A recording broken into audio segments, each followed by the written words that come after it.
여러분, 지난 한 주일 동안도 평안하셨습니까? 오늘이 벌써 9월 첫 주일이 되었습니다. 시간이 참 빠르게 서두르는 것 같습니다.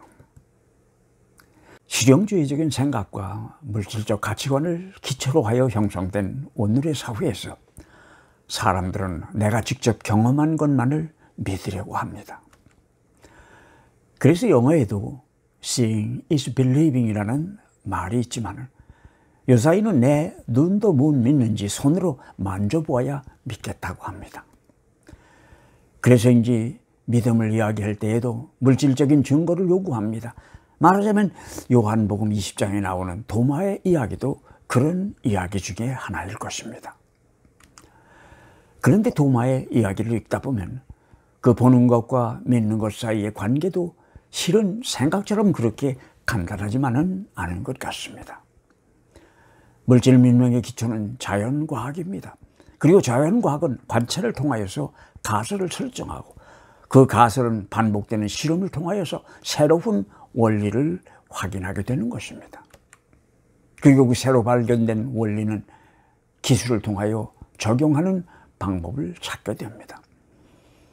그래서인지 요새 세상에는 심증만으로는 아무것도 할 수가 없고 물증이 필요한 시대가 되었습니다.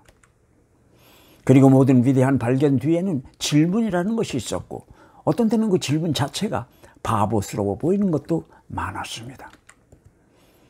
말하자면 뒷뜰에서 책을 읽고 있다가 사과나무에서 사과가 땅으로 떨어지는 것을 보고 그 사과가 왜 하늘로 올라가지 않고 땅으로 떨어지느냐는 바보 같은 질문을 던졌던 사람이 바로 물리학의 아버지라고 부르는 뉴턴이라는 사람이 아니었습니까? 그 뉴턴의 질문은 그때나 지금이나 바보스럽기는 마찬가지입니다. 그때 그가 그 엉뚱한 질문을 하지 않았었다면 세상은 지금과는 많이 달라졌을지도 모릅니다. 그런데 교회는 21세기가 되어서도 질문이나 의심은 믿음 앞에 장애가 된다고 생각하는 것 같습니다.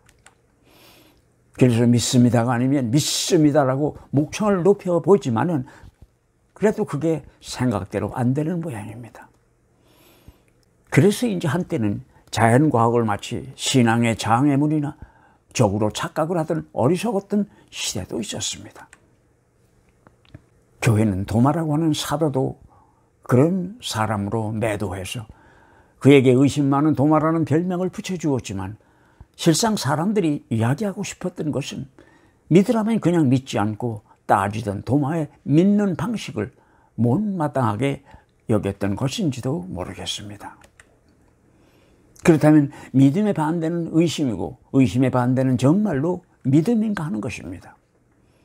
그런데 좀 생각을 해보니 그게 그렇게 간단한 것 같지만은 않았습니다. 도마의 문제는 그때 그가 그곳에 있지 않았다는 것이었습니다.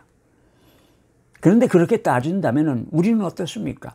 우리는 부활한 예수는커녕 살아계셨던 예수도 만나보지 못한 그런 사람들이 아닙니까? 그렇다면 요한복음 20장에 있는 이야기의 결론은 무엇입니까? 내가 보기에 29절에 나오는 너는 나를 보았으므로 믿느냐? 나를 보지 못하고도 믿는 사람은 복이 있다는 이야기를 후세 사람들에게 전하고 싶었던 것이 이 이야기를 기록한 사람의 의도가 아니었겠습니까? 두려움에 떨고 있던 예수의 제자들은 한자리에 모여서 문을 닫아 잠근 채 숨을 죽이고 있었습니다. 그런데 부활한 예수께서 호련히 그들 가운데 나타나셨던 것입니다. 사람들은 성경을 읽다가도 이 이야기가 나오면 문이 닫혔는데 예수가 어떻게 방 안으로 들어왔느냐는데 온통 신경을 곤두세웁니다. 물론 영화의 한 장면처럼 신비스럽기는 하지만 이야기의 초점은 거기에 있는 것이 아니지 않습니까? 그들이 그 순간 간구했던 것은 두려움을 이길 수 있는 믿음이었습니다. 그때 예수께서 그들 앞에 나타나셨던 것입니다. 그리고는 너희에게 평화가 있기를 이라고 했습니다. 예수께서 한국말을 하셨다면 누가 전쟁을 하고 있는 것도 아닌데 너희에게 평화가 있기를 이라고 하는 말로 인사하지는 않았을 것입니다. 헬라말 원어 성경에서 사용하고 있는 단어는 아이레네라고 하는 단어입니다. 헬라말은 당시에 통용되고 있던 국제어였기에 한 사람이라도 더 읽을 수 있게 하려고 신약성서를 헬라말로 기록했다고는 한다지만 부활한 예수께서 제자들에게 헬라말로 아이레네 하지는 않으셨을 것입니다. 아마 그냥 샬롬이라고 하셨을 것입니다. 이 단어를 구태여 번역을 하려니 평화니 평강이니 아니면 영어에서는 peace라고 하는 단어를 동원하지만 그 중에 어떤 단어이고 샬롬의 뉘앙스를 똑바로 전하지는 못하는 것 같습니다. 어쩌면 걱정할 것들 없네, 두려워할 것들 없네, 마음을 편히 갖게들 하는 정도가 더 어울리는 표현일지도 모르겠다는 생각이 듭니다. 그러면서 예수께서는 자기의 손과 옆구리의 못자국과 창자국을 보여주셨다고 했습니다. 그 확인하는 과정이 끝난 다음에 예수께서는 제자들에게 선교를 명하십니다. 아버지께서 자기를 세상에 보내신 것처럼 자기도 제자들을 세상으로 보낸다는 것입니다. 어쩌면 도마라고 하는 사도는 현대적인 감각을 지닌 사람이었다고 보는 것이 옳을 것 같습니다. 자기만 없을 때 부활한 예수께서 그들 가운데 나타나시어서 다른 제자들이 다 만나보았다고 이구동성으로 이야기를 하니 그 소리를 듣던 도마의 심령은 어떠했겠습니까? 도마는 예수의 부활을 믿지 않았던 것이 아니고 믿음과 의심의 갈래길에서 방황했을 것이라고 보는 것이 더 옳은 대답인지도 모르겠습니다. 아니면 다른 사람들은 다 부활한 주를 만났다는데 자기만 만나지 못했으니 얼마나 억울하고 화가 났겠습니까? 그러니 그런 소리를 했을 것입니다. 내가 도마라고 해도 그랬을 것 같습니다. 비가 온 다음에 땅이 굳어진다는 얘기가 있듯이 의심은 오히려 확고한 믿음의 시작이 될 수도 있습니다. 그러니 의심에도 믿으려고 하는 의심과 안 믿으려고 하는 의심, 이렇게 두 가지가 있는 것 같습니다. 그런 도마를 향하여 예수께서는 의심을 떨치고 믿으라고 합니다. 흔들리는 도마의 마음을 예수께서 잡아주실 것입니다. 성경에는 그렇게 큰 소리치던 도마가 실상 예수의 몸에 손을 댔다는 이야기는 없습니다. 그러나 그는 곧 이어서 예수를 나의 주님, 나의 하나님이라고 고백합니다. 나는 이 도마의 떨리는 고백을 들으면서 믿음은 의지로 되는 것이 아니고 그렇다고 증거에서 생기는 것도 아니며 다만 마음속 깊은 데서 나오는 것이라는 생각을 하게 됩니다. 같은 대목을 기록한 마태복음 28장을 보면 그들은 예수를 보고 절을 했던 것으로 기록하고 있습니다. 그러니 제자들이 부활한 예수를 보자 예배를 드렸다는 것입니다. 그런데 그 다음 절을 보면 그러나 의심하는 사람도 있었다고 했습니다. 그러니 의심을 하기는 도마도 다른 제자들이나 마찬가지였다는 이야기가 아니겠습니까? 초대교회의 역사를 보면 순교자들의 핏자국으로 진하게 물들어 있습니다. 로마의 황제가 하나님이라고 하는 말을 끝내 거절했기 때문에 그들은 죽음을 당했던 것입니다. 나는 교회사를 공부하면서 그들이 그런 고집을 부릴 것 없이 그래 맞다, 황제도 하나님이지 이렇게 한마디를 해놓고 속으로는 그렇지 않다고 했으면 살아남아서 아주 큰 일들을 할 수 있었을 터인데 하는 안타까운 생각을 가져본 적도 있었습니다. 그러나 후에 그런 생각이 다 부질 없는 짓이었다는 것을 알았습니다. 왜냐하면 그들의 믿음은 마음속 깊은 곳에서 나오는 것이었기 때문에 그런 이중성이 허락되지를 않았을 것이 분명했기 때문입니다.